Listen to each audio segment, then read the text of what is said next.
ఆకాశవాణి ప్రాంతీయ వార్తలు చదువుతున్నది కోన్రు భరత్ రత్నాకర్. ముఖ్యాంశాలు: స్వర్ణాంధ్రప్రదేశ్ 2047 లక్ష్యాల ద్వారా ప్రజల జీవన ప్రమాణాలను పెంచేలా ప్రభుత్వం కృషి చేస్తోందని ముఖ్యమంత్రి నారా చంద్రబాబు నాయుడు అన్నారు. ఉత్తరాంధ్ర ప్రాంతాన్ని ఆర్థికంగా, పారిశ్రామికంగా అభివృద్ధి చేయడానికి కేంద్ర రాష్ట్ర ప్రభుత్వాలు ప్రత్యేక దృష్టి సారిస్తున్నాయని కేంద్ర మంత్రి కె రామ్మోహన్ నాయుడు తెలిపారు.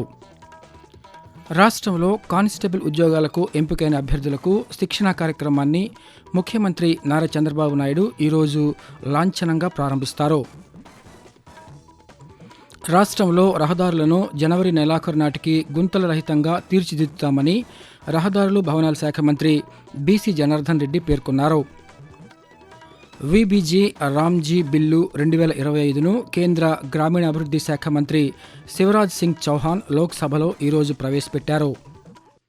వార్తల వివరాలు: స్వర్ణాంధ్రప్రదేశ్ 2047 లక్ష్యాల ద్వారా ప్రజల జీవన ప్రమాణాలను పెంచేలా ప్రభుత్వం కృషి చేస్తోందని ముఖ్యమంత్రి నారా చంద్రబాబు నాయుడు అన్నారు.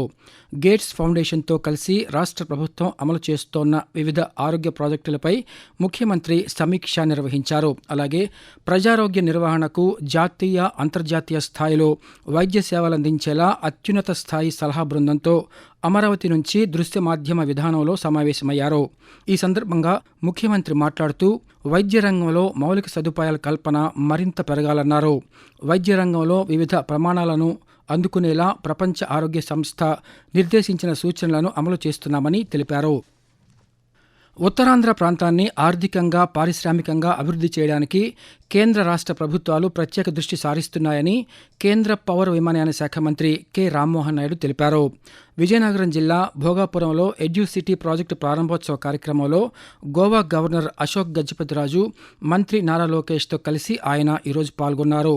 ఈ సందర్భంగా రామ్మోహన్ నాయుడు మాట్లాడుతూ, ఎడ్యుసిటీ తాలూకా ప్రత్యేకత ఏంటంటే అందులో ఎన్ని యూనివర్సిటీలైనా మనకు పెట్టేటటువంటి సామర్థ్యం మనం కల్పించబోతున్నాం. అమెరికాలో గాని, యూకేలో గాని, ఆస్ట్రేలియాలో గాని ఎక్కడెక్కడైతే ఏవియేషన్ కి సంబంధించినటువంటి బెస్ట్ యూనివర్సిటీలు, బెస్ట్ కాలేజెస్ ఏవైతే ఉన్నాయో వాటన్నిటికీ కూడా ఈ ఎడ్యుసిటీ ఒక కేంద్రంగా మారాలి, ఒక వేదికగా మారాలనే ప్రయత్నంతో రేపు రాబోతున్న రోజుల్లో మనం కృషి చేయబోతున్నాం. ఎడ్యుసిటీలో చదివేటటువంటి వ్యక్తులు కేవలం మన డొమెస్టిక్ డిమాండ్ కి సంబంధించిన వాళ్ళే కాదు, ప్రపంచంలో కూడా ఎక్కడైనా పనిచేసేటటువంటి సామర్థ్యం వాళ్ళకి కల్పించాలనేది మన ఆలోచన.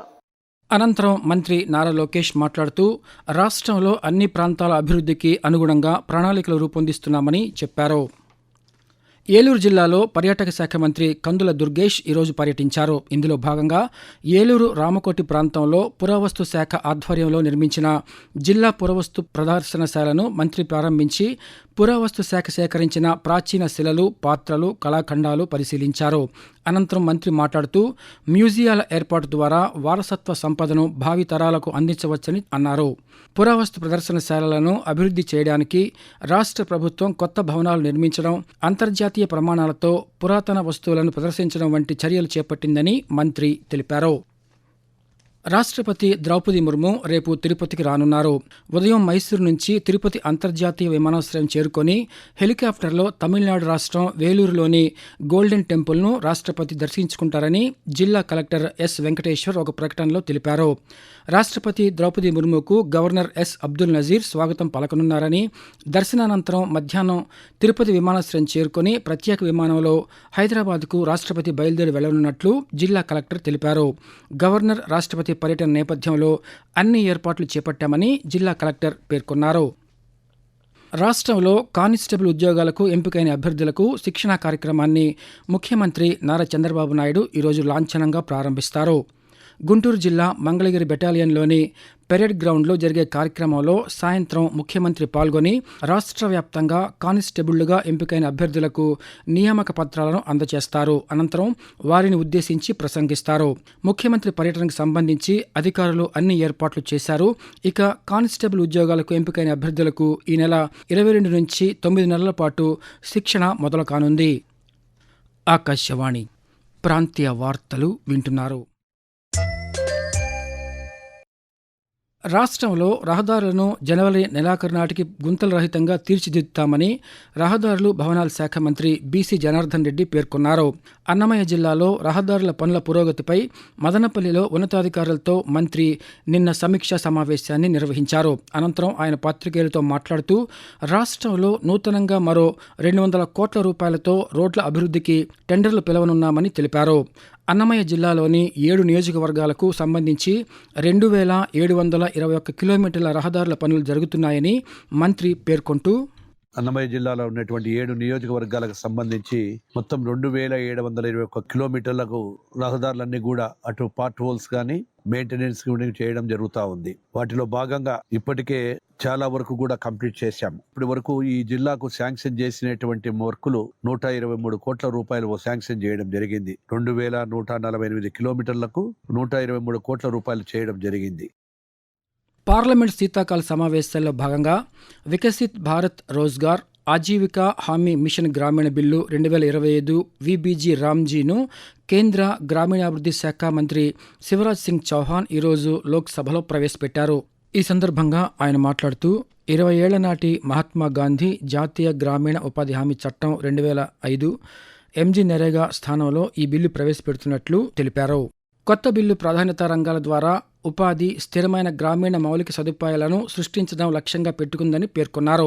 ఈ బిల్లు 2047 నాటికి వికసిత్ భారత్ దార్శనిక ఉద్దేశానికి అనుగుణంగా పనిచేస్తుందని కేంద్ర మంత్రి తెలియజేస్తూ माननीय अध्यक्ष महोदय, मैं प्रस्ताव करता हूं कि मुझे विकसित भारत गारंटी फॉर रोजगार एंड आजीविका मिशन ग्रामीण VB जी राम जी विकसित भारत जी राम जी 2025 को सभा में पूरा स्थापित करने की अनुमति दी जाए. కేంద్ర ప్రభుత్వం అమలు చేస్తున్న ప్రధానమంత్రి కుసుమ్ యోజన, ప్రధానమంత్రి సూర్యఘర్ యోజన వంటి పథకాలను సద్వినియోగం చేసుకోవాలని చిత్తూరు జిల్లా కలెక్టర్ సుమిత్ కుమార్ తెలిపారు. ఇంధన పొదుపు వారోత్సవాల సందర్భంగా చిత్తూరులో నిర్వహించిన ఇంధన పొదుపుపై అవగాహన ర్యాలీని జిల్లా కలెక్టర్ ఈరోజు ప్రారంభించారు. అనంతరం సుమిత్ కుమార్ మాట్లాడుతూ ప్రజలు తమ ఇళ్లపై సౌర ఫలకాలను ఏర్పాటు చేసుకునేందుకు ప్రభుత్వం రాయితీ అందిస్తుందని చెప్పారు. చిత్తూరు జిల్లాలో సౌరశక్తి ద్వారా రైతులు 200 మెగావాట్ల విద్యుత్ సద్వినియోగం చేసుకుంటున్నారని తెలిపారు. ఉపాధి హామీ కార్యక్రమం అమలులో భాగంగా 988 కోట్ల రూపాయలను రాష్ట్రానికి కేంద్ర ప్రభుత్వం విడుదల చేసిందని కేంద్ర గ్రామీణాభివృద్ధి శాఖ సహాయ మంత్రి పెమ్మసాని చంద్రశేఖర్ తెలిపారు. 2025-26 సంవత్సరంలో ఉపాధి కార్యక్రమానికి ఇప్పటి వరకు 7,669 కోట్ల రూపాయలను కేంద్ర ప్రభుత్వం అందించిందని సామాజిక మాధ్యమం ఎక్స్ వేదికగా మంత్రి వెల్లడించారు. ఇందులో శ్రామికుల వేతనాలకు 5,660 కోట్లు, పనులు, పరిపాలన ఖర్చులకు మరో 2,009 కోట్ల రూపాయలను విడుదల చేసినట్లు కేంద్ర మంత్రి పేర్కొన్నారు. ప్రధానమంత్రి నరేంద్ర మోదీ తన మనసులోని భావాలను ఆకాశవాణి ద్వారా దేశ ప్రజలతో పంచుకునే మన్ కీ బాత్ మనసులోని మాట కార్యక్రమం 129వ సంచిక ఈ నెల 28వ తేదీ ఆదివారం ప్రసారమవుతుంది. మన్ కీ బాత్ కార్యక్రమానికి ప్రజలు తమ సూచనలు అందించాలని ప్రధానమంత్రి కోరారు. ప్రజలు తమ స్వర సందేశాలను 1800-11-7800 నెంబర్కు ఈ నెల 26వ తేదీ వరకు పంపవచ్చు. ప్రాంతీయ వార్తలు ముగించే ముందు ముఖ్యాంశాలు మరోసారి.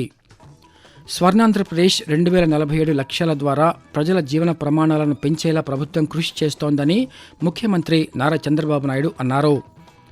ఉత్తరాంధ్ర ప్రాంతాన్ని ఆర్థికంగా, పారిశ్రామికంగా అభివృద్ధి చేయడానికి కేంద్ర రాష్ట్ర ప్రభుత్వాలు ప్రత్యేక దృష్టి సారిస్తున్నాయని కేంద్ర మంత్రి కె రామ్మోహన్ నాయుడు తెలిపారు. రాష్ట్రంలో కానిస్టేబుల్ ఉద్యోగాలకు ఎంపికైన అభ్యర్థులకు శిక్షణ కార్యక్రమాన్ని ముఖ్యమంత్రి నారా చంద్రబాబు నాయుడు ఈరోజు లాంఛనంగా ప్రారంభిస్తారు. రాష్ట్రంలో రహదారులను జనవరి నెలాఖరు నాటికి గుంతల రహితంగా తీర్చిదిద్దుతామని రహదారులు భవనాల శాఖ మంత్రి బీసీ జనార్దన్ రెడ్డి పేర్కొన్నారు. విబీజీ రామ్జీ బిల్లు 2025ను కేంద్ర గ్రామీణాభివృద్ధి శాఖ మంత్రి శివరాజ్ సింగ్ చౌహాన్ లోక్సభలో ఈరోజు ప్రవేశపెట్టారు. ఆకాశవాణి ప్రాంతీయ వార్తలు ఇంతటితో సమాప్తం. తిరిగి సాయంత్రం 6 గంటల 10 నిమిషాలకు విశాఖపట్నం కేంద్రం నుంచి ప్రాంతీయ వార్తలు వింటారు.